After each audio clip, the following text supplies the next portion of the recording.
Bismillahirrahmanirrahim. Assalamualaikum warahmatullahi wabarakatuh.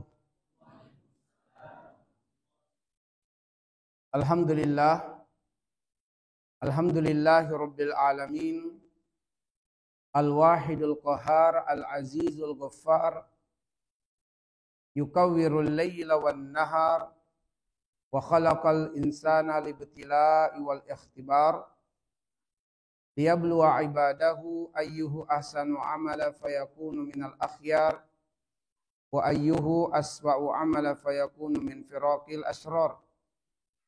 Asyhadu an la ilaha illallah wahdahu la syarikalah wa asyhadu anna Muhammadan abduhu wa rasuluh la nabiyya wa la rasula ba'dah. Allahumma salli ala Muhammadin wa ala alihi wa sahabatihi ajma'in, amma ba'du. Ma'asyiral muslimin wal muslimat, ikhwan wal akhawat, azzani Allahu wa iyyakum ajma'in. Atas izin Allah dan perkenaan darinya, kita semua dimudahkan untuk kembali berkumpul di rumah Allah, tempat yang Allah cintai, tempat terbaik dari semua tempat yang ada di muka bumi. Baitullah, rumah Allah Subhanahu wa ta'ala. Siapapun yang berada di rumah Allah, malaikat tidak henti-hentinya mendoakan untuknya seraya berucap, Allahumma arhamhu, Allahumma ighfir lahu. Ya Allah rahmati dia, ya Allah ampuni dia, sampai sang hamba keluar dari rumah Allah Subhanahu wa ta'ala. Kita berharap dan terus berdoa semoga kita di tempat yang diberkahi ini, dalam majelis yang diberkahi, majelis tadabbur ayat-ayat Allah, semoga hal itu mendatangkan keberkahan bagi hidup kita. Semoga umur kita dipanjangkan Allah dalam kebaikan dan dalam ketaatan di sisinya. Semoga rezeki kita diberkahi oleh Allah. Harta kita dibanyakan oleh Allah. Hutang-hutang kita dilunaskan oleh Allah. Yang telah berketurunan, semoga anak keturunannya disolehkan dan dicerahkan masa depannya oleh Allah. Yang belum menemukan jodohnya, semoga dimudahkan jodohnya. Segera menyempurnakan seperdua agamanya. Semoga Allah Subhanahu wa ta'ala menerima dan menyempurnakan amal soleh kita, mengampuni dosa, kesalahan, kealpaan-kealpaan yang telah kita perbuat. Semoga kita semua direzekikan menutup usia di dunia ini dalam keadaan husnul khatimah. Dan semoga kita semua dimudahkan berkumpul di tempat terbaik di akhirat, di dalam surga Allah Subhanahu wa ta'ala, sebagaimana dimudahkannya kita berkumpul di tempat yang kita cintai dan dicintai Allah Subhanahu wa ta'ala. Ma'asyiral muslimin wal muslimat, ikhwan wal akhwat, kembali kita akan melanjutkan kajian kita menyelami samudra surat Al-Fatihah dengan tadabbur. Dan hari ini adalah bagian ketiga. Mari kita menyempurnakan kebaikan majelis ini, menambah keberkahan majelis ini dengan membaca surat Al-Fatihah. Seperti biasa, saya baca terlebih dahulu dan diikuti oleh antum dan antunna semuanya secara bersama-sama. A'udzu billahi minasy syaithanir rajim.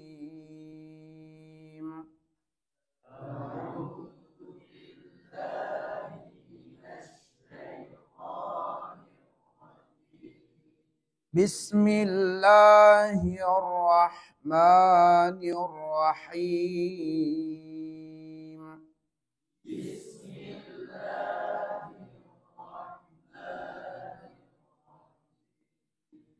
Alhamdulillahi rabbil alamin.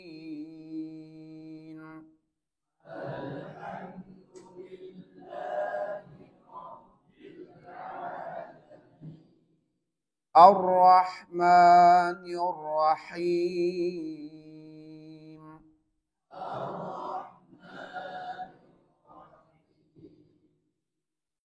Maliki Yaumiddin.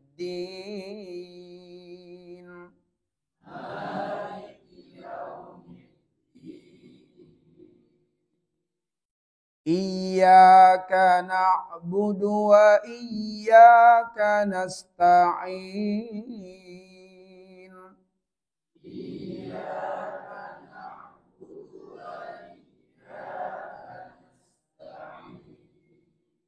Ihdinas siratal mustaqim.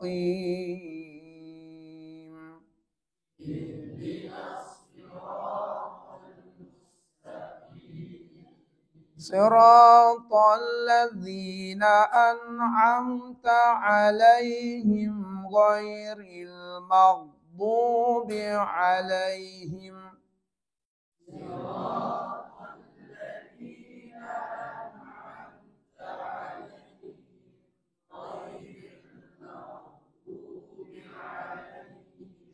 ghairil maghdubi 'alaihim waladdallin.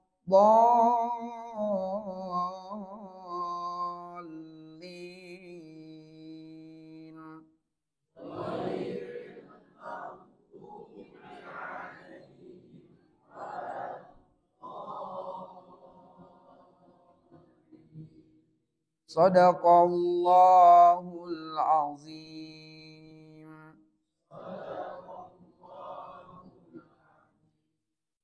Dari satu surah yang mulia, satu surah yang disebut sebagai Ummul Kitab, Ummul Quran, ada 4 pelajaran penting yang menjadi bahasan atau kajian tadabbur kita. Ayat 1 sampai dengan ayat yang keempat berbicara tentang ma'rifatullah. Pelajaran tentang mengenal Allah. Ayat yang kelima, pelajaran tentang al-istislam, yaitu ketundukan, kepasrahan ilallah, kepada Allah. Pembahasan pertama dan pembahasan kedua ini telah kita uraikan di pertemuan perdana dan pertemuan kedua daurah kita. Dan insya Allah hari ini akan kita bahas pelajaran yang ketiga dan pelajaran yang keempat. Ayat yang ke-6, pelajaran tentang penjelasan jalan menuju Allah. Bayanut turuq ilallah. Penjelasan jalan-jalan menuju Allah. Dan kemudian ayat yang ke-7, pelajaran tentang penyimpangan jalan menuju Allah. Penyimpangan jalan menuju Allah. Bayanut turuq al-inhiraf ilallah. Tentu kita perlu mengetahui penyimpangan jalan menuju Allah agar supaya kita mewaspadainya dan tidak terperangkap di dalamnya. Inilah 2 kajian yang akan kita selesaikan di kajian kita di hari yang kelima daurah ini. Dan semoga Allah Subhanahu wa taala memudahkannya. Mari kita melangkah kepada pelajaran yang ketiga. Jalan menuju Allah. Bayanut turuq ilallah. Penjelasan mengenai jalan menuju Allah. Yang kita kaji, kita dalami dari ayat yang ke-6. Ihdinas siratal mustaqim. Yang artinya, ihdina, tunjukkanlah kami. Atau berilah kami hidayah. As-siratal mustaqim, untuk berada di atas jalan yang lurus. Mari kita coba dalami lebih spesifik tentang kalimat ihdina. Berilah kami hidayah atau tunjukilah kami. Dari penggalan ayat ini atau dari kata atau kalimat ihdina, kita pengen menjelaskan nikmat hidayah, anugerah teragung. Itu penekanan yang akan kita ingin sampaikan. Nikmat hidayah, anugerah teragung. Doa pertama yang diajarkan Allah di Ummul Quran, di Ummul Kitab adalah doa meminta hidayah.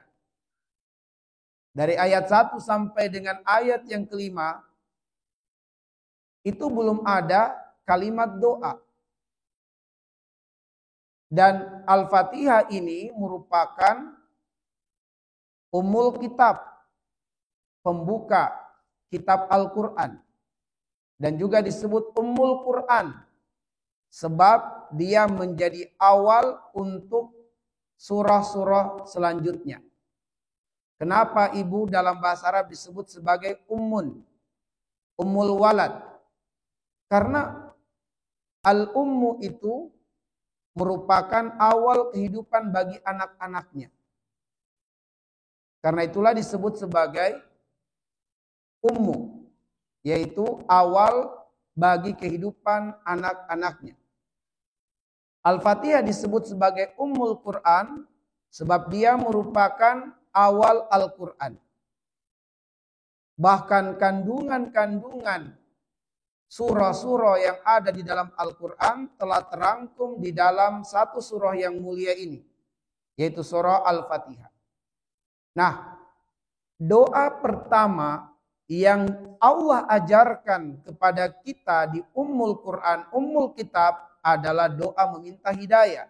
Ihdina, berilah kami hidayah. Ini berarti bahwa nikmat hidayah adalah anugerah terbesar dan teragung dari Allah untuk hambanya. Sebab doa meminta hidayah adalah doa pertama yang Allah ajarkan kepada kita di Ummul Quran, di Ummul Kitab. Dan doa meminta hidayah menjadi seutama-utama hajat atau seutama-utama permintaan dalam doa seorang hamba untuk dirinya. Ajaran Islam mendidik kita untuk memperbanyak doa meminta hidayah, terutama dalam sholat, yaitu setelah membesarkan Allah Subhanahu wa Ta'ala dengan mengucapkan takbiratul ihram, lalu kita membaca doa iftitah, maka doa yang Allah ajarkan untuk kita baca setelah kita mengagungkan, menghebatkan, membesarkan Allah adalah doa minta hidayah. Yaitu kita membaca surat Al-Fatihah, lalu ketemu doa di ayat yang ke-6. Ihdinas siratal mustaqim. Setelah kita besarkan Allah, minta kepada Allah hidayah. Dan juga setelah kita merendah dan menghina di hadapan Allah Subhanahu wa Ta'ala, kita juga diajarkan untuk meminta hidayah. Yaitu setelah kita merendah, yaitu dengan ruku, dan setelah kita menghinakan diri di hadapannya dengan sujud, maka duduk di antara dua sujud, salah satu doanya adalah meminta hidayah kepada Allah. Rabbi ghafirli warhamni wajaburni warafa'ni warzukni wa dini. Kita minta, ya Allah berilah hidayah kepadaku. Jadi di dalam sholat kita meminta hidayah kepada Allah setelah kita menghebatkan Allah, dan kita meminta hidayah kepada Allah setelah kita merendahkan diri. Dan ternyata itu merupakan syarat terkabulnya doa. Yaitu puji Allah, hebatkan Allah, agungkan Allah, rendahkan diri. Baru berdoa, itu ternyata syarat untuk terkabulnya doa. Dan surat Al-Fatihah secara keseluruhannya mendidik kita untuk dalam berdoa kepada Allah agar doa kita terkabul, puji dulu Allah, sanjung dulu Allah, lalu rendahkan diri, baru minta kepada Allah. Maka kata Rasulullah sallallahu alaihi wasallam, tatkala seorang hamba membaca Alhamdulillahi Rabbil Alamin. Allah langsung menjawab, hamadani abdi wa asna alayya. Hambaku telah memujiku dan hambaku telah menyanjungku. Ar-Rahmanir Rahim. Asna alayya abdi, kata Allah. Hambaku menyanjungku dengan sanjungan yang aku cintai. Maliki yaumiddin atau maliki yaumiddin. Kata Allah, majadani abdi. Hambaku telah mengagungkanku, menghebatkan aku.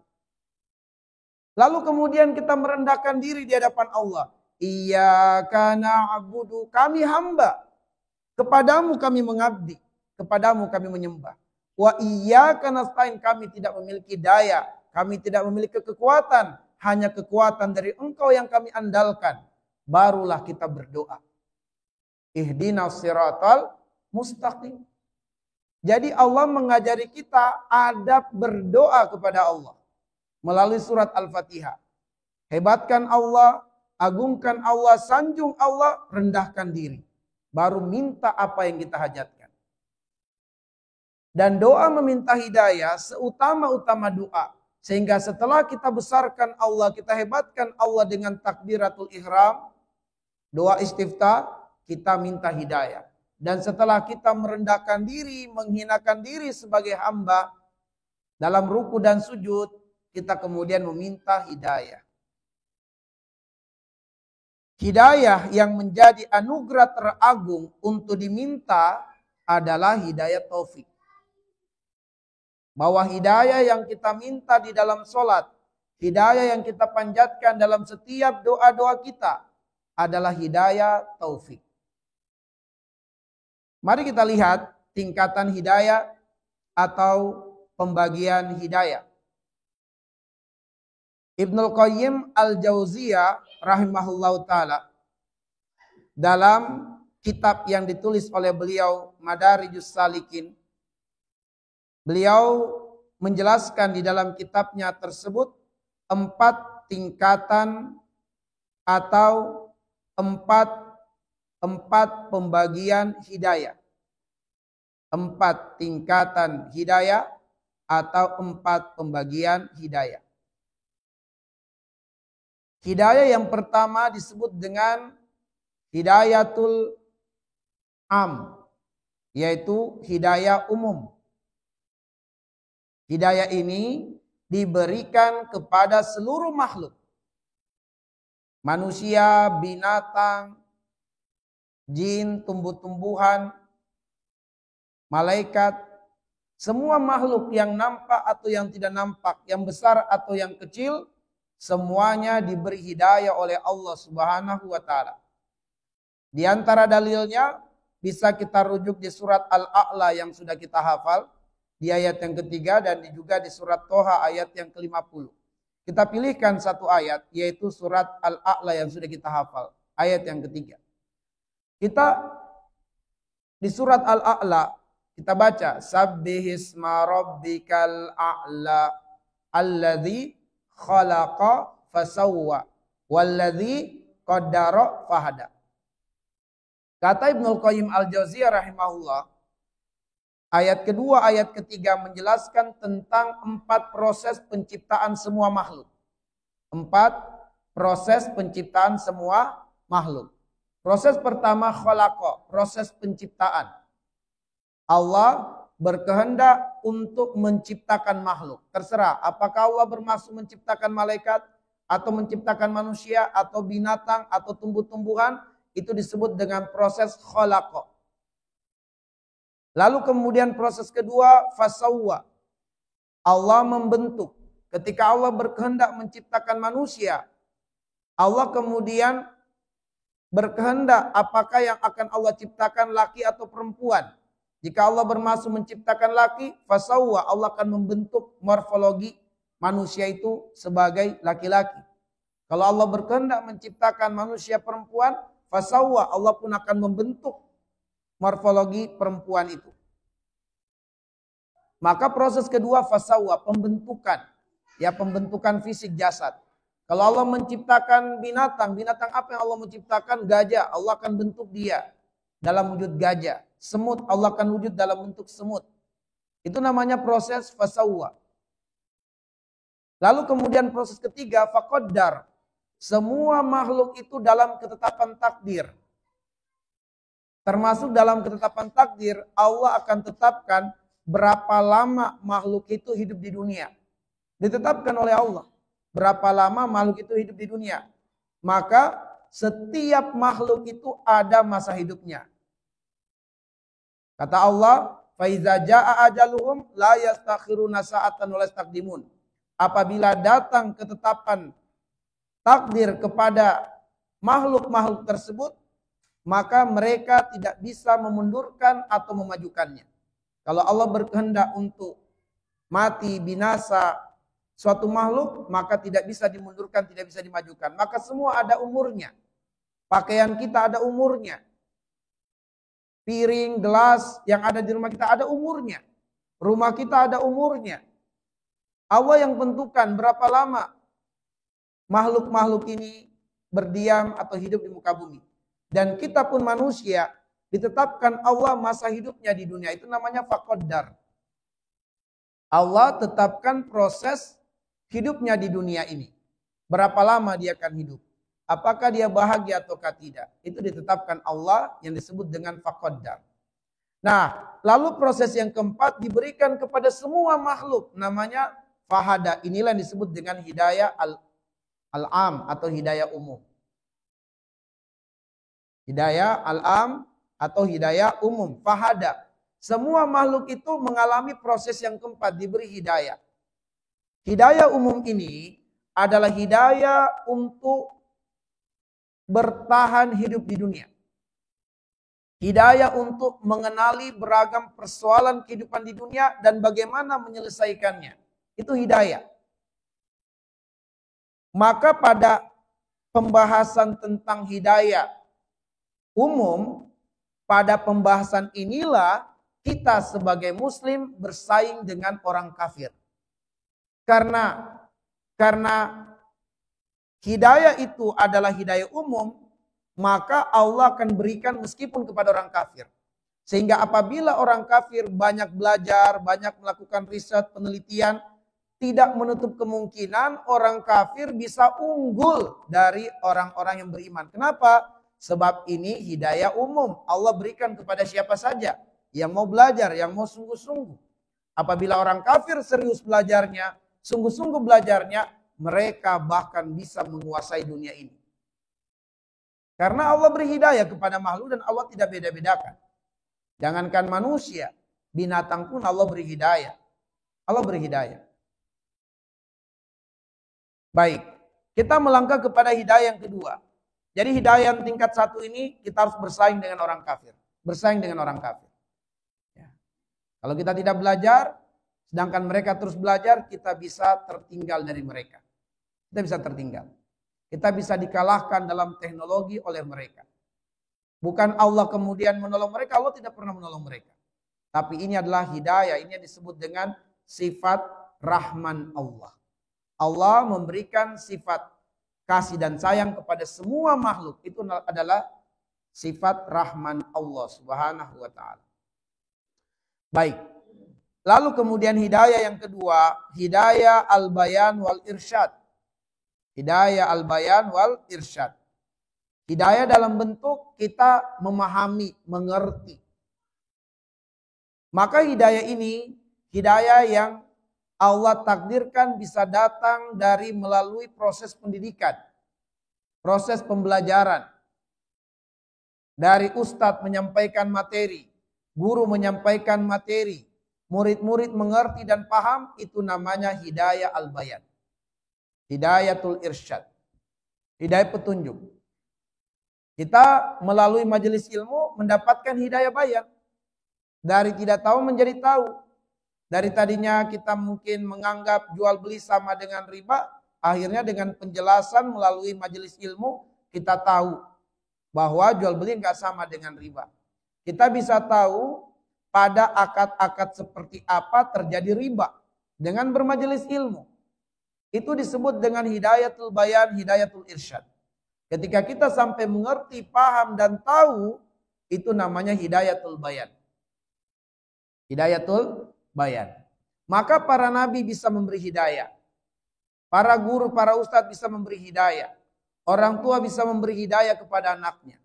Yaitu ketika dia memberikan penjelasan, ketika dia menguraikan tentang suatu persoalan, sehingga dipahami, diketahui oleh murid-murid, berarti guru telah memberikan hidayah kepada murid-muridnya yang disebut dengan hidayatul bayan. Nah, dalilnya adalah Quran surat Asy-Syura ayat 52. Di bagian akhir ayat Allah mengatakan wa innaka latahdi ila siratim mustaqim. Engkau wahai Muhammad akan memberikan hidayah kepada manusia, yaitu engkau memberi petunjuk kepada manusia, menjelaskan kepada manusia dengan terang dan jelas mana al-haq, mana al-batil, mana benar, mana salah, mana halal, mana haram. Itu engkau mampu memberikan penjelasan kepada manusia sehingga manusia melihat halal dan haram itu seterang matahari. Tapi apakah mereka mengamalkan atau tidak, itu butuh hidayah yang ketiga. Yaitu yang disebut dengan hidayatul taufik atau hidayatul ilham. Nah, hidayah taufik inilah hak prerogatif Allah. Hak mutlak Allah. Bahkan Nabi tidak bisa memberikan hidayah ini kepada siapapun yang beliau cintai, termasuk pamannya. Maka di dalam Quran surat Al-Qasas ayat yang ke-56 Allah menegur Nabi ketika Nabi memaksa untuk sang paman Abu Thalib mengucapkan kalimat la ilaha illallah. Ya ammi qul la ilaha illallah. Maka sang paman berkata, wahai ponakanku tercinta, adakah permintaanmu yang lain? La ya ammi qul la ilaha illallah. Tidak ada permintaanku, ucapkanlah la ilaha illallah. Wahai anakku, adakah permintaanmu yang lain? Tidak ada wahai pamanku, ucapkan la ilaha illallah. Enggak mau dia ucapkan. Dia berkata, wahai anakku, aku dalam keadaan lemah saat ini, dalam keadaan sakit. Sekiranya engkau memintaku menggeser gunung, niscaya akan aku bangkit dari tidurku ini untuk melakukan apa yang kamu minta.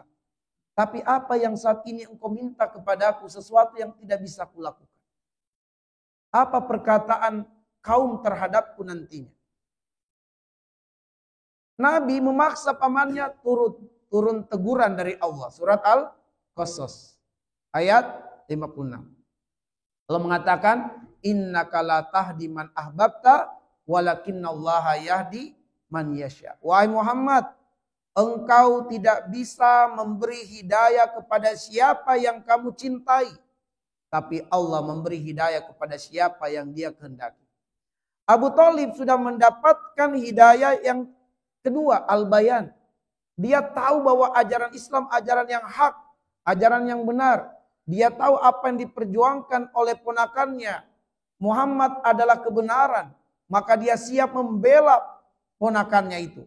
Bahkan nyawanya dipertaruhkan demi memenangkan ponakannya memperjuangkan Islam. Tapi sang paman tidak diberi hidayah oleh Allah yang disebut dengan hidayah taufik. Dia terima Islam dalam logika dan pengetahuannya, tapi tidak menerima Islam dalam keimanan dan akidahnya. Maka inilah hidayah yang sangat mahal. Hidayah taufik.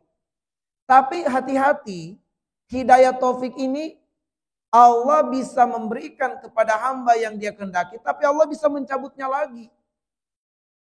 Makanya nanti akan kita bahas. Kenapa kita harus mengulang-ulang meminta hidayah? Karena Allah memberikan hidayah itu tidak langgeng. Allah beri hidayah, Allah bisa cabut. Supaya Allah langgengkan hidayah itu pada diri kita, minta selalu kepada Allah. Karena Dialah nikmat terbesar, nikmat teragung. Maka tidak boleh kita bosan meminta hidayah kepada Allah. Sebab hari ini kita dapat hidayah, hidayah itu bisa tercabut. Hidayah itu bisa tercabut. Di zaman Nabi SAW, ada seorang sahabat yang telah mengikuti Nabi dalam setiap peperangan-peperangan.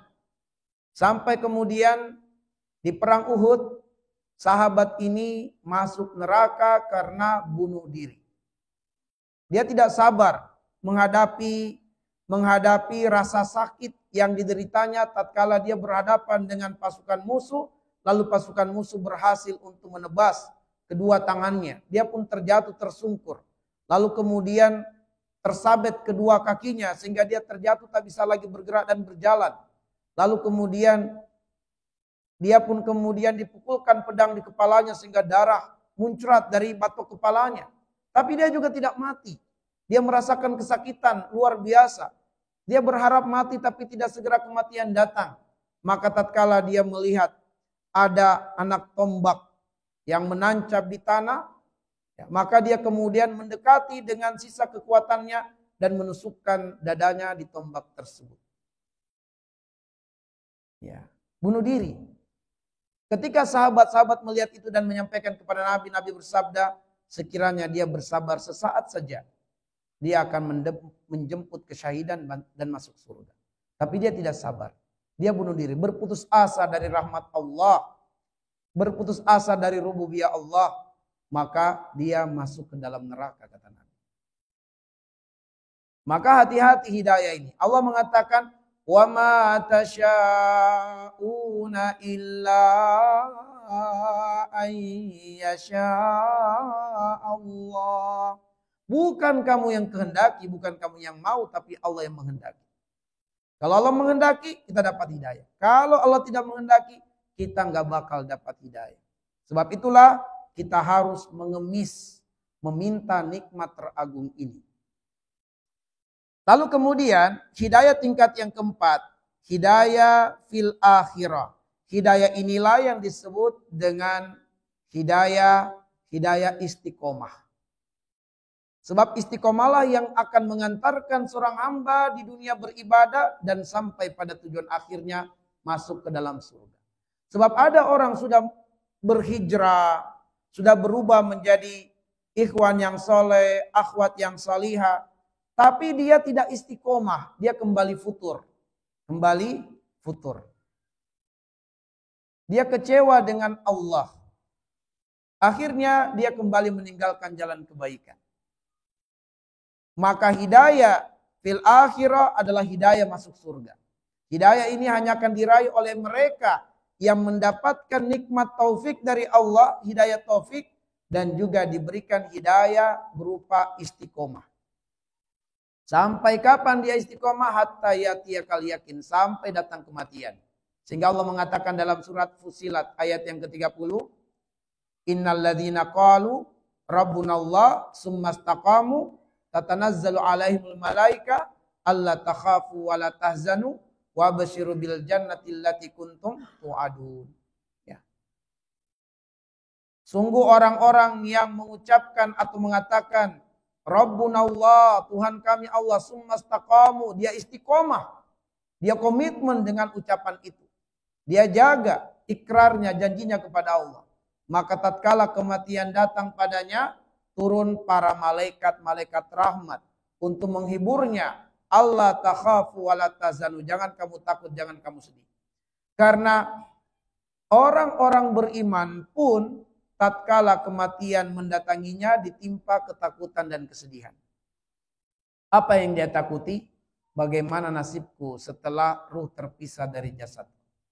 Apa yang dia sedihkan? Terbayang wajah istrinya, terbayang wajah suaminya, terbayang anak-anaknya, apalagi kalau anaknya masih bayi. Itu bisa sampai meneteskan air mata. Karena dia sedih. Dia tidak bisa mengelak lagi dari kematian. Dia tak berdaya untuk menolak kematian. Maka malaikat menghiburnya. Allah takhafu wa la tahzanu. Jangan kamu takut. Jangan kamu sedih. Wa basyiru bil jannati allati kuntum tu'adun. Bergembiralah sebab sesaat lagi kamu akan mendapatkan apa yang Allah janjikan untukmu berupa surga. Kamu jangan takut sebab engkau mendapatkan surga setelah ruh terpisah dari jasad. Jangan sedih Sebab keluargamu yang kamu tinggalkan akan diurus oleh Allah. Inna waliyallahu alladzi nazzalal kitab wa huwa yatawallas sholihin.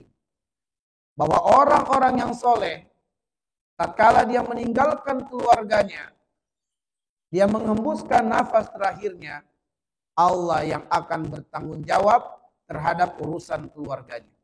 Allah yang akan mengurus keluarganya. Dihibur oleh malaikat, kamu gak usah sedih. Sebab keluargamu diurus oleh Allah. Anakmu yang masih baik, Allah yang akan mengurusnya. Kamu pribadi yang soleh, Allah bertanggung jawab terhadap urusan hamba-hambanya yang soleh. Ditenangkan, dihibur, hingga dia siap secara mental dengan kematian. Datanglah malaikatul maut. Ya ayatuhan nafsu at-thayyibah. Wahai jiwa yang tenang, jiwa yang baik. Keluarlah engkau dari jasad ini. Diambil, dicabut ruhnya dari ubun-ubunnya. Ini penjelasannya terdapat di dalam Musnad Imam Ahmad. Hadis yang sahih disahihkan oleh Syalbani rahimahullah. Diriwayatkan oleh Imam Ahmad tentang perbandingan muslim dan kafir ketika kematian datang kepadanya. Hadis dari Al-Barra bin Azib radhiyallahu anhu. Baik. Ihdina, berilah kami hidayah. Mengapa hidayah taufik harus selalu diminta oleh setiap hamba? Berulang-ulang setiap hari kita harus meminta hidayah.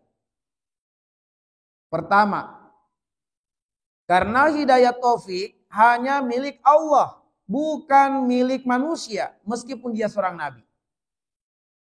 Baginda Nabi SAW tidak memiliki hidayah taufik, makanya Nabi SAW tidak bisa memberi hidayah kepada pamannya tercinta.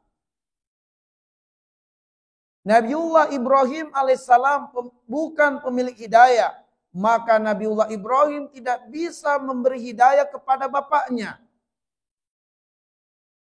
Nabiullah Lut, Nabiullah Nuh alaihissalam, mereka tidak memiliki hidayah meskipun mereka Rasul Allah. Lut tidak bisa memberi hidayah kepada istrinya. Nuh alaihissalam tidak bisa memberi hidayah kepada istri dan anaknya. Kenapa? Sebab para nabi bukan pemilik hidayah. Pemilik hidayah hanya Allah subhanahu wa ta'ala. Karena itulah kita harus selalu minta kepada Allah. Sebab kita tidak memiliki hidayah itu. Andaikan hidayah itu seperti barang yang bisa disimpan, maka mungkin kita akan tenang. Begitu kematian akan datang, tunggu saya ambil dulu hidayahku. Sayangnya tidak demikian. Allah cuma mengingatkan kita, wala tamutunna illa wa antum muslim. Jangan kamu mati, diwanti-wanti Allah. Artinya apa? Ada perkara yang Allah sudah jamin tidak akan mungkin engkau mati kecuali jatah yang Allah tetapkan untukmu telah habis, yaitu rezeki. Rezeki udah dijamin Allah. Rezeki udah dijamin. Tinggal selanjutnya adalah apakah rezeki itu bertambah atau tidak. Karena rezeki yang Allah tetapkan tidak mungkin berkurang. Tidak mungkin berkurang. Tapi sangat mungkin bertambah. Kalau Allah takdirkan rezeki kita dari lahir sampai mati 5 miliar. Sudah mencakup semuanya adalah pakaian yang kita pakai sejak bayi. Makanan yang kita konsumsi sejak bayi. Sampai akhirnya kemudian kita meninggal. Kalau Allah takdirkan dari lahirnya sampai matinya kita rezeki yang ditetapkan Allah 5M. Tidak akan mungkin berkurang. Tapi bertambah sangat mungkin. Cara menambahnya ya dengan istighfar, dengan berdagang, dengan ibadah, dengan syukur, dengan sedekah. Itu semua menambah rezeki. Tapi tidak akan berkurang dari jatah 5M. Gak bakal mati kita sampai rezeki 5M kita dapatkan. Nah, jadi rezeki itu tidak akan berkurang. Dan karena tidak berkurang, Allah sudah tetapkan inna kulla syai'in khalaqnahu biqadar.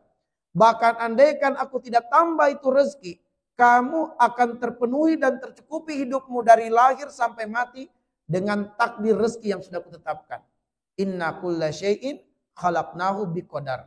Segala sesuatu telah Allah takar dengan takaran sempurna.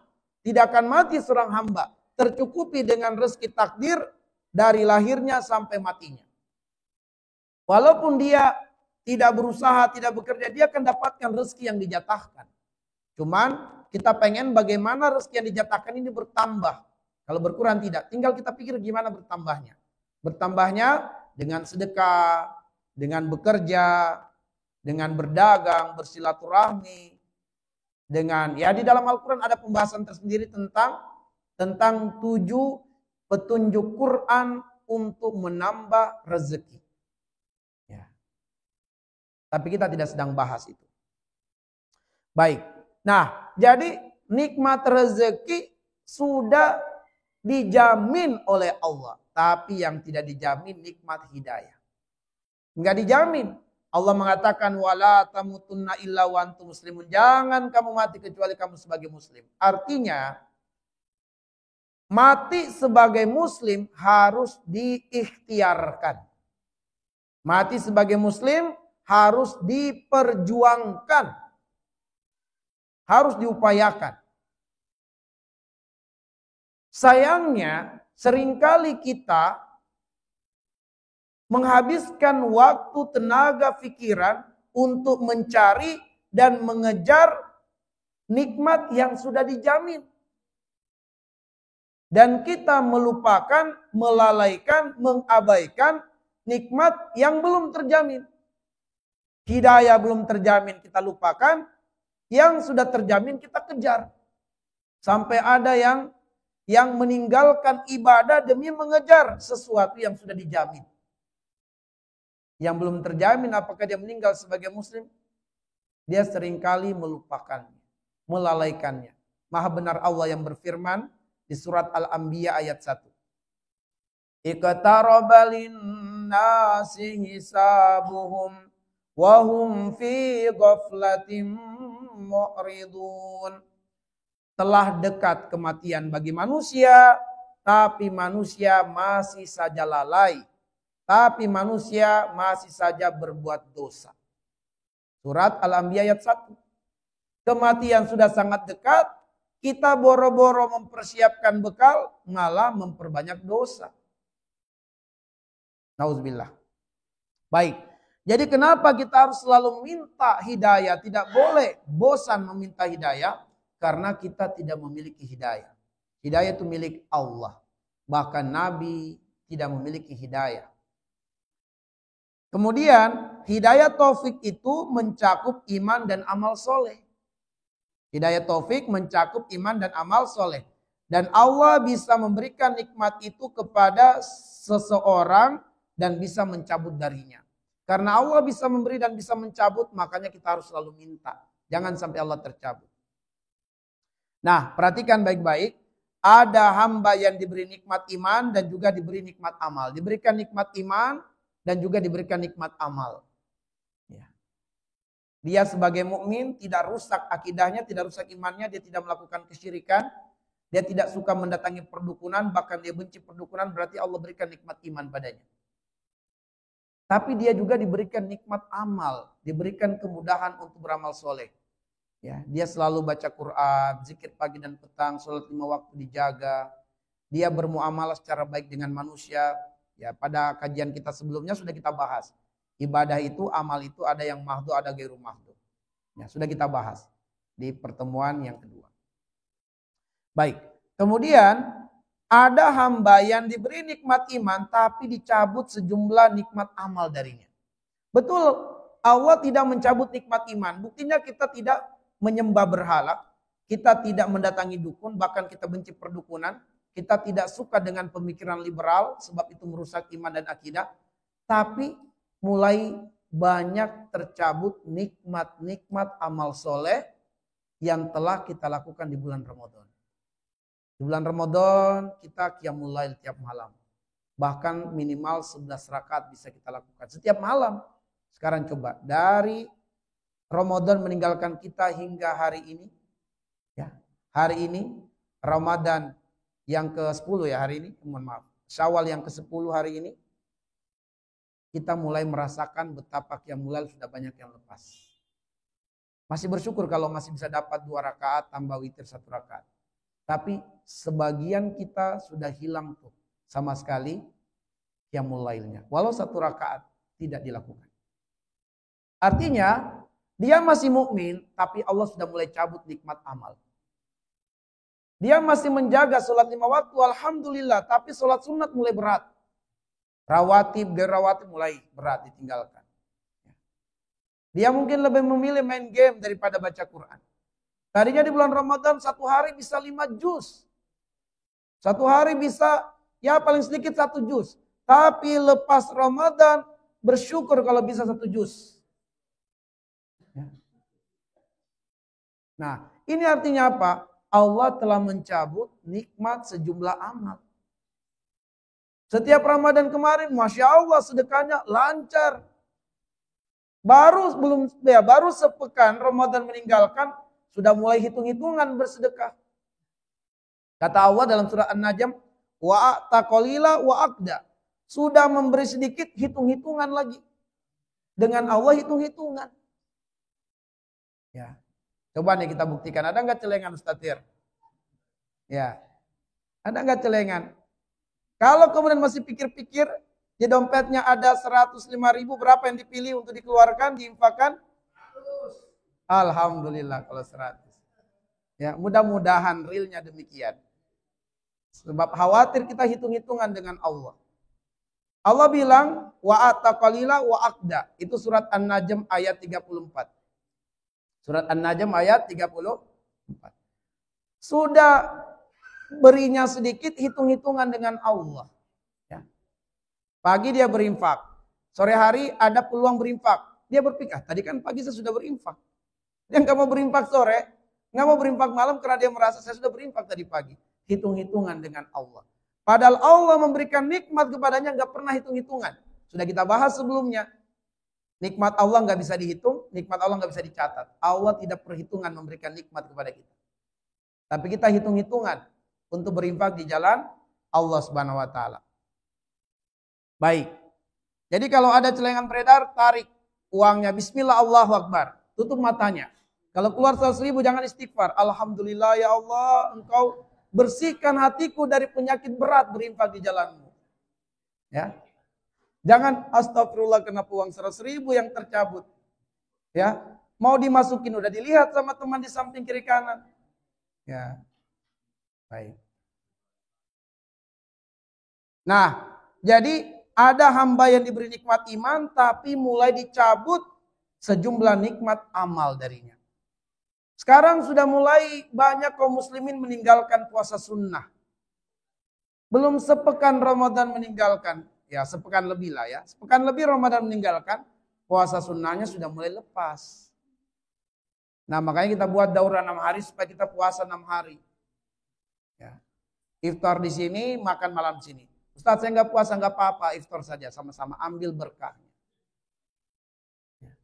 Nah ada hamba yang diberi nikmat amal tapi dicabut nikmat iman. Ini yang berbahaya ini. Ditipu oleh setan.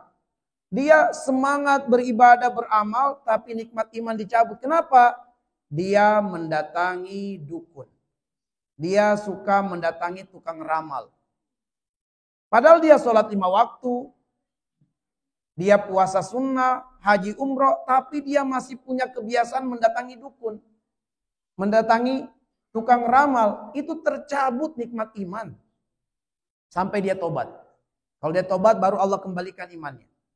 Nabi mengatakan dalam riwayat Imam Muslim, "Man atakahinan au arrafan wa saddaqa bima yaqul faqad kafara bima anzalallahu ala Muhammad." Siapa yang mendatangi dukun, mendatangi tukang ramal, mempercayai perkataan keduanya, batal imannya, batal Islamnya. Kasihan, dia haji umroh tapi dia masih suka mendatangi dukun. Percaya ramalan-ramalan. Percaya kurafat-kurafat. Akhirnya dia muslim, dia haji, dia umroh. Tapi ketika ada musibah, oh ini karena kita tidak mempersembahkan sesajen di sebuah pohon. Ya. Maka mereka mempersembahkan sesajen kepada sebuah batu, sebuah pohon.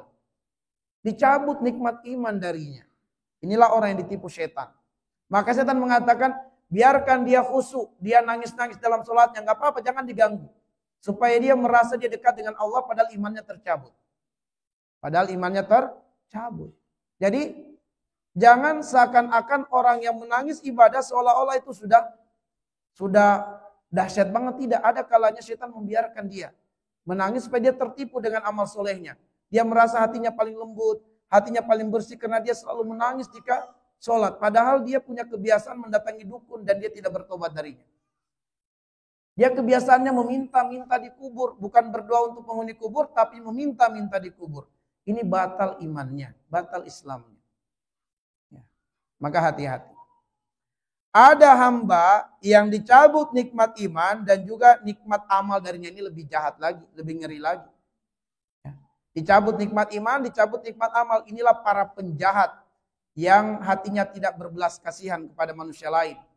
Ya, dia tidak sholat, tidak ibadah, ya tidak mengakui Allah sebagai Tuhannya, dia begal manusia, dia curi manusia, dia bunuh manusia.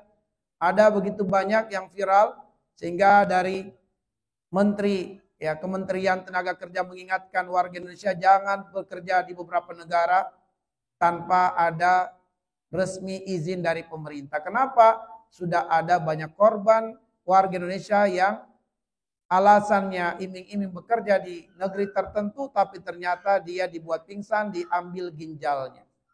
Diambil organ-organnya lalu dibunuh dan dibuang. Dan ada yang dipulangkan ke Indonesia sudah jadi mayat, sebagian organ tubuhnya sudah hilang. Ya. Ini adalah manusia-manusia yang Allah sudah cabut. Ya, sudah cabut cahaya di hatinya. Allah mencabut pula cahaya di pikirannya. Nauzubillah. Baik, kita lanjutkan. As-siratal mustaqim. As-siratal mustaqim. Yaitu jalan yang lurus. Pelajaran yang akan kita tekankan di dalam penggalan ayat as-siratal mustaqim adalah jalan menuju Allah. Dari sinilah kita ingin tegaskan bahwa hidayah taufik adalah hidayah yang mengantarkan seorang hamba berada di atas siratal mustaqim. Itu ciri yang paling menonjol. Seseorang diberi hidayah oleh Allah, dia berada di atas siratal mustaqim. Siratal mustaqim, jalan yang lurus. Jalan yang lurus itu adalah jalan menuju Allah. Jalan menuju Allah, jalan menuju ridho Allah. Lihat dalilnya Quran surat Asy-Syura ayat 53. Ketika di ayat sebelumnya, di bagian akhir ayat 52 Allah mengatakan wa innaka latahdi ila siratal mustaqim. Ya Muhammad, engkau akan tuntun, engkau akan bimbing manusia kepada jalan yang lurus. Lalu di ayat 53-nya Allah memberitahukan kepada kita apa jalan yang lurus. Siratillahilladzi lahu ma fis samawati wa ma fil ard. Ala ilallahi tasirul umur. Jalan yang lurus itu jalan menuju Allah. Jalannya Allah. Dan Allah itu pemilik segala apa yang di langit dan segala apa yang ada di bumi. Dan segala urusan kembali kepada Allah. Coba renungkan sekali lagi. Renungkan ayat ini. Khususnya pada bagian siratillahilladzi lahu ma fis samawati wa fil ard. Jalan yang lurus itu jalan Allah, jalan menuju Allah, dan Allah pemilik segala apa yang ada di langit dan di bumi. Kenapa Allah menegaskan hal itu kepada kita? Agar supaya kita terketuk hatinya, terpanggil jiwanya, bahwa ayat ini sedang memantik kesadaran kita untuk kita merenung dan berpikir, masih pantaskah kita memilih jalan hidup selain jalan menuju Allah, sedangkan Allah sang pemilik hidayah, dialah pemilik dan penguasa alam jagat raya ini. Maksudnya adalah, hambaku terlalu tega kamu. Jangankan kedudukan, harta, bahkan organ-organ tubuhmu bukan milikmu, milik aku. Bahkan ruh di dalam tubuhmu bukan milikmu, milik aku, kata Allah. Tapi masih pantaskah kamu memilih jalan selain jalan yang aku ridhoi? Maka terlalu tega dan terlalu keterlaluan manusia itu, kalau semua yang ada pada dirinya datang dari Allah, tapi dia malah memilih jalan dosa dan maksiat. Jadi jalan yang lurus itu jalan menuju ridho Allah Subhanahu wa ta'ala. Jalan menuju ridho Allah. Makanya tanda baiknya agama seseorang itu kata Nabi, min husni dinil mar'i tarkuhu ma la ya'nihi. Tanda baiknya agama seseorang adalah apabila dia meninggalkan sesuatu yang tidak berfaedah. Tidak berfaedah untuk dunianya, tidak berfaedah untuk akhiratnya. Baik, kita lanjutkan. Siapa saja yang merasa wajar dan pantas untuk memilih jalan selain jalan menuju Allah. Ya, siapa yang merasa, ya suka-suka saya nggak mau pakai jilbab, ya terserah saya. Ada lagi orang mengatakan, ya kalau memang khamar ini menyehatkan badan saya, kenapa kamu mau peduli, kenapa kamu melarang saya? Ada begitu banyak orang yang dia merasa apa yang dia lakukan itu pantas dan wajar. Maka siapa saja yang merasa wajar dan pantas memilih jalan selain jalan menuju Allah, dia merasa pantas untuk mengambil riba karena dia mengatakan nggak ada sekarang jalan-jalan untuk mendapatkan modal tanpa rekat riba. Ya, jadi nggak usahlah kamu ngomong-ngomong, bicara-bicara tentang riba-riba. Realitanya nggak ada tuh orang yang bisa lepas dari riba. Ini adalah orang-orang yang berputus asa dari kebaikan Allah. Dia mewajari berbuat dosa karena merasa nggak ada jalan untuk mendapatkan modal kecuali akad riba. Nggak ada jalan untuk dapat mobil kecuali akadnya riba. Maka dia mewajari dirinya melakukan suatu kejahatan. Ini yang disebut dengan syubhat. Apa itu syubhat? Syubhat itu alasan yang bercokol di hati dan di pikiran untuk membenarkan suatu maksiat. Itu syubhat namanya. Selagi kita memiliki alasan berbuat dosa, itu berarti Anda sedang ditimpa syubhat. Seorang ikhwan mau berpacaran. Kalau dia punya alasan berpacaran, ya itu syubhat. Ya. Kenapa kamu berpacaran? Saya mau ta'aruf dengan dia, Ustaz. Gimana cara ta'arufnya? Ya kami janjian ketemu. Malam-malam saya bonceng dia. Nanti kami kenalan. Ya. Tapi insya Allah akhwatnya pakai jilbab, Ustaz. Saya pakai baju koko. Pokoknya pacaran kami Islami. Nauzubillah. Ini syubhat. Jadi pembicaranya bismillahirrahmanirrahim. Ya. Berpegangan tangan, astagfirullah. Ya. Pacaran Islami. Gak ada itu syubhat. Ya. Mengirimi SMS dakwah kepada si fulana. Bukti malam itu panjang, jangan kamu perpendek dengan tidur. Bangunlah ya mulai. Waktu duha diingatkan lagi bukti. Siang itu terang, jangan kau pergelap dengan dosa. Bangkitlah untuk duha. Ketika ditanya kenapa? Dakwah Ustaz. Iya neneknya juga butuh dakwah. Kenapa kamu gak kirim SMS ke neneknya juga? Memang itu masih fulana itu. Ya, kamu kirimkan SMS dakwah. Kirimkan ke semua orang. Ya, broadcast SMS dakwah. Bukan hanya si fulana saja. Nah itu syubhat. Jadi kalau ada alasan berbuat dosa itu namanya syubhat. Maka siapa yang merasa wajar dan pantas untuk memilih jalan selain jalan menuju Allah, maka menjadi pantas dan wajarlah dia untuk dicela sebagaimana celaan Allah. Innahu kana zaluman jahula. Sungguh dia bodoh dan zalim. Innahu kana zaluman zalim. Jahula bodoh. Maka orang yang merasa pantas melakukan keburukan, kejahatan, menyimpang dari jalan Allah, pantas untuk dikatakan innahu kana zaluman jahula. Dia adalah manusia yang zalim dan bodoh karena tidak mengharap kebahagiaan dan tidak mau diberi kebahagiaan. Siapa yang akan mendapatkan kebahagiaan? Kebahagiaan di dunia dan di akhirat hanya akan diperuntukkan kepada hamba-hamba yang berada di atas jalan hidayah. Jadi orang yang mendapatkan hidayah taufik itu mendapatkan kebahagiaan. Orang yang jauh dari hidayah taufik tidak akan mendapatkan kebahagiaan. Hidayah taufik itu jalan yang lurus, siratal mustaqim. Menyimpang dari jalan yang lurus berarti tidak akan bahagia. Allah mengatakan dalam surat Al-Baqarah 38, "Faman tabi'a hudaya fala khaufun 'alaihim wa lahum yahzanun." Siapa yang mengikuti hidayah atau berada di atas jalan hidayah, fala khaufun 'alaihim wa lahum yahzanun. Tidak ada ketakutan, tidak ada kesedihan. Ketika tidak ada ketakutan dan tidak ada kesedihan, itulah hakikat kebahagiaan. Itulah hakikat kebahagiaan. Makanya dalam kajian psikologi, Dalam kajian psikologi, kenapa Anda tidak bahagia? Karena pasti ada masalah. Apa masalah Anda? Coba Anda list. Ada yang mungkin melis 10 masalah. Ada yang lebih, ada yang kurang. Inti dari semua masalah yang terlis itu, inti dari semua masalah yang terlis itu hanya 2. Apa itu? Ketakutan dan kesedihan. Itu inti masalah. Selagi seseorang ditimpa ketakutan atau kesedihan, dia tidak akan bahagia. Makanya kalau mau bahagia, harus jiwa bebas dari ketakutan, bebas dari kesedihan, baru itu namanya bahagia. Kenapa orang mukmin dijamin bahagia? Apakah dia tidak punya masalah? Ada masalahnya, tapi masalahnya selalu ujungnya solusi.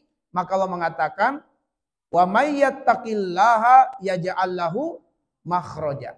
Siapa yang bertakwa, Allah hadirkan selalu jalan keluar dalam setiap masalahnya. Bukan berarti orang yang bertakwa tidak ada masalah, ada masalahnya. Tapi masalah yang menjadi masalah adalah masalah yang belum ketemu solusi. Pasti dia sedih dan takut. Tapi kalau ada masalah ketemu solusi, masalah nggak jadi masalah.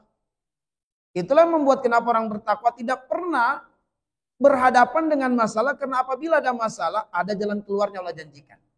Dan inilah yang menjadikan orang yang bertakwa selalu optimis. Dan orang yang tidak bertakwa pesimis. Maka orang yang hidup dalam hidayah Allah selalu optimis dalam hidup. Dan orang yang jauh dari hidayah Allah selalu pesimis dalam hidup. Tinggal Anda pilih imma syakira wa imma kafura. Kamu mau memilih jalan hidayah, kamu adalah hamba yang disyukuri dan hamba yang bersyukur. Atau kamu memilih jalan kekufuran, kamu adalah hamba yang dikufuri. Kamu adalah hamba yang jauh dari jalan kebahagiaan. Imma syakira wa imma kafura. Terserah kata Allah, silakan kamu milih. Bebas. Tapi setiap pilihan kamu tidak bebas menolak konsekuensinya. Baik, kita lanjutkan. Sehingga siratal ladzina an'amta alaihim, ya. Siratal ladzina an'amta alaihim. Bagian awal ayat yang ke-7. Siratal ladzina an'amta alaihim. Jalannya orang-orang yang engkau beri nikmat kepadanya. Apa pelajaran yang akan kita tekankan dari penggalan ayat yang ke-7 ini? Jalan ringkas menuju Allah. Setelah kita bahas tadi jalan menuju Allah, sekarang jalan ringkasnya. Ya, jalan cepatnya untuk menuju Allah. Apa jalan ringkas menuju Allah? Siratal ladzina an'amta alaihim. Itu jalan ringkasnya. Silakan kita membahas siratal mustaqim secara teori panjang lebar, tapi ringkasnya adalah siratal ladzina an'amta alaihim. Bahwa jalan menuju Allah, jalan hidayah, jalan yang lurus adalah jalan orang-orang yang telah diberi nikmat oleh Allah. Dari sini kita dapatkan pelajaran sebagai jalan ringkas menuju Allah. 1. Islam bukan jalan yang mengambang atau samar. Jalan hidayah itu ada. Ya, jalan hidayah itu ada, nyata dan bisa diikuti. Ya, jalan itu telah ditapaki oleh orang-orang yang diberi nikmat. Jalan itu telah ditapaki oleh orang yang diberi nikmat. Berarti jalan hidayah itu bukan fiktif, dia jalan yang real, ada wujudnya, nyata, dan insya Allah bisa diikuti karena telah ada orang-orang yang menapakinya dan berhasil. Yang kedua, kita diminta mencari atau kita tidak diminta mencari atau membuat jalan yang baru. Gak usah terlalu pusing memikirkan jalan hidayah sebab Anda tidak dituntut membuat jalan yang baru untuk hidayah. Cukup Anda mengikuti jejak mereka yang telah sukses menapaki jalan tersebut. Udah ikuti aja, gak usah lagi berpikir jalan yang baru. Jalan hidayah gak perlu kamu cari jalannya, ada jalannya. Tinggal kamu ikuti orang-orang yang sudah menapakinya. Orang-orang yang sukses menapaki jalan hidayah itu 4 kelompok manusia yang terdapat di dalam surat An-Nisa ayat 69. Pertama, minan nabiyyin, para nabi. Wasiddiqin, orang-orang yang jujur, orang-orang yang benar imannya. Wasyuhada, orang-orang yang berjuang di medan jihad bahkan menjemput syahid. Dan yang keempat, solihin, orang-orang yang soleh. Orang-orang yang yang soleh. Jadi jalan ringkasnya ya teladani mereka. Teladani mereka. Sehingga ayat ini mengajarkan bahwa perjalanan menuju Allah itu butuh role model. Butuh teladan. Butuh qudwah. Satu, mengikuti para nabi berarti memilih jalan berdasarkan wahyu, bukan hawa nafsu. Mengikuti para siddiqin berarti memilih jalan tauhid, bukan jalan syirik dan kurafat. Mengikuti para syuhada berarti memilih jalan perjuangan dan pengorbanan, bukan jalan memanfaatkan agama demi kepentingan dunia. Hari ini ada orang yang menggunakan Islam untuk meraup keuntungan dari umat, menipu umat. Ada seseorang yang kami ketahui, kami kenali orangnya, tapi kami tidak sebutkan namanya. Dia betul, dia adalah mu'allaf dulunya. Kami kenali orangnya. Dan kami tahu orangnya. Tapi tatkala kemudian dia jadi mu'allaf, ya. Lalu kemudian banyak berdakwah, dia menyuruh orang-orang untuk berinfak mushaf karena dia merasa, dia mengatakan bahwa saya membimbing banyak para mu'allaf yang akan perlu diajarkan Quran. Karena itu dia membuka peluang bagi orang-orang untuk mengumpulkan dana. Dan dia akan membimbing ada berapa ratus mu'allaf yang menurutnya akan dibinanya. Ya, tapi orang percaya, belum pernah didapati di mana tempat pembinaannya itu. Tapi orang percaya. Karena dia begitu getol menyampaikan ayat hadis. Begitu getol menceritakan keislamannya. Bagaimana dia berhadapan dengan keluarganya pendeta. Dia berhadapan, dia diusir. Akhirnya orang terkesima di awal cerita sampai orang berinfak. Banyak. Tapi infak yang dia dapatkan tidak pernah menjadi mushaf. Tapi jadi mobil, jadi motor. Ya, keliling-keliling ke sana kemari. Bertahun-tahun uang umat telah diraupnya, diambilnya. Sampai kemudian ada jamaah yang karena penasaran, ini Ustadz di mana? Dia selalu sangat terkagum sehingga dia mengikuti. Tapi nggak pernah dibawa dia, diajak dia di mana tempat pembinaan para mu'allaf itu. Dan anehnya Ustadz ini malah ada keluaran mobil terbaru. Ya, bukan mobil sejuta umat, tapi mobil yang langka gitu ya. Mobil-mobil yang mahal yang harganya 500 juta ke atas. Jadi jamaah ini penasaran, Ustadz ini pekerjaannya apa, aktivitasnya apa, kok sampai segini. Nah, akhirnya setelah kemudian ada jamaah yang melaporkan, terungkaplah bahwa dia banyak ya memanfaatkan dana-dana tadi untuk kepentingannya. Ketika diminta mana buktinya kamu salurkan dana itu untuk kegiatan mu'allaf, nggak ada satupun bukti-buktinya. Tapi yang ada semua nota-nota pembelian, jalan-jalan ke bawah, segala macam lah. Ya, nauzubillah.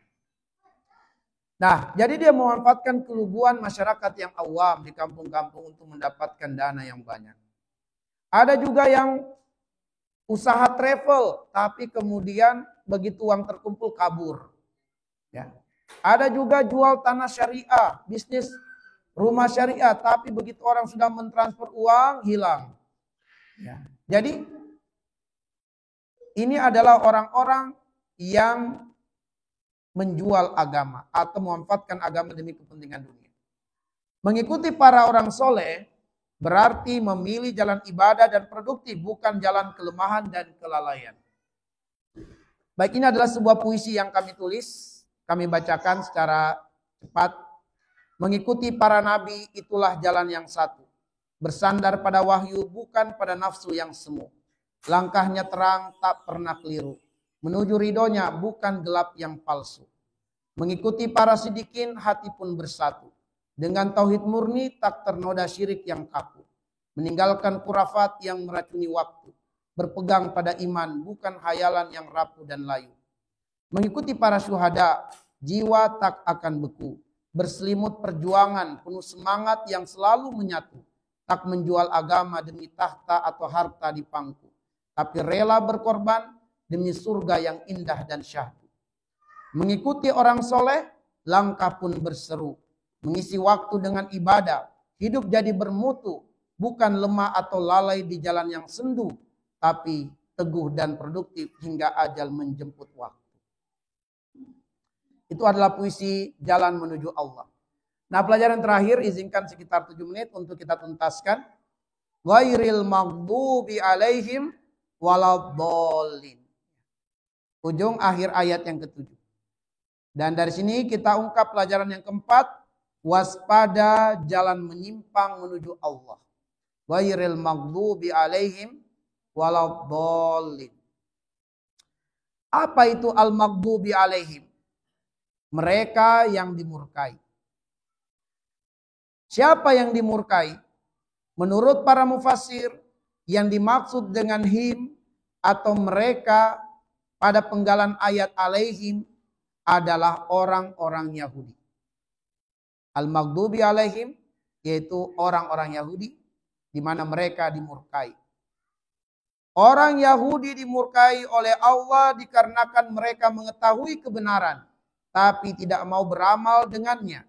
Dalilnya adalah firman Allah Quran surat Al-Maidah ayat 60. Qul katakanlah, hal unabbiukum, maukah aku beritahu kepada kalian, bisyarri min zalika masubatan indallah, seburuk-buruk balasan ya daripada kefasikan yang telah diperbuatnya. Apa seburuk-buruk balasan atau kepada siapa seburuk-buruk balasan itu diberikan? Man la'anahullahu wa ghadiba alaihi, seburuk-buruk balasan akan diperuntukkan kepada orang-orang yang dilaknat oleh Allah dan Allah murka kepadanya. Wa jala minhumul qiradata wal khanazira, yaitu orang-orang yang telah sebagian mereka dijadikan sebagai monyet-monyet dan babi. Wa abadat tagut, dan dijadikan hatinya tunduk menyembah kepada tagut. Kalau kita buka tafsirnya lebih lanjut, ini berbicara tentang orang-orang Yahudi. Jadi orang Yahudi itu adalah wa ghadiballahu alaihi, orang-orang yang Allah murka kepadanya. Baik, ulaika syarru makana wa dallu an sawa'is sabil. Mereka lah sangat buruk, ya, sangat buruk kedudukannya. Sangat buruk tempatnya, dan mereka adalah orang yang tersesat dari jalan yang lurus. Nah, itu orang Yahudi. Lalu ad-dallin, mereka yang sesat. Siapa mereka? Menurut para mufassir, yang dimaksud dengan mereka pada penggalan ayat ini adalah orang-orang Nasrani. Orang Nasrani disesatkan oleh Allah dikarenakan mereka semangat beramal, tapi tidak dibangun berdasarkan ilmu. Mereka beribadah berdasarkan syahwatnya. Dalilnya adalah firman Allah di surat Al-Maidah ayat 77. Qul ya ahlal kitab la taglu fi dinikum. Katakan kepada mereka, wahai ahli kitab, janganlah kalian berlebih-lebihan dalam agama kalian, dalam beribadah. Gairal haq, yang tidak dibangun berdasarkan ilmu, tidak dibangun berdasarkan hujjah. Wala tattabi'u ahwa'a qaumin, dan janganlah kalian mengikuti hawa nafsu kaum qad dallu min qabl, di mana mereka telah tersesat sebelumnya. Wa dallu katsira, dan mereka menyesatkan banyak manusia.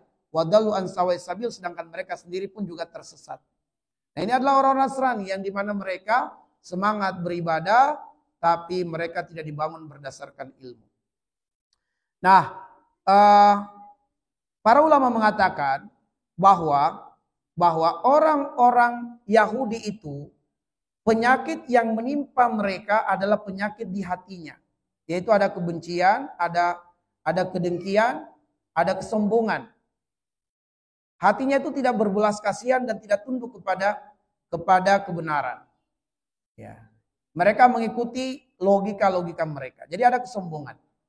Sedangkan orang-orang Nasrani, penyakit yang menimpa mereka akalnya, sedangkan hatinya penuh dengan kasih sayang dan cinta. Ya. Mereka itu pengen menebar kasih sayang, tapi mereka itu tertimpa penyakit di akalnya.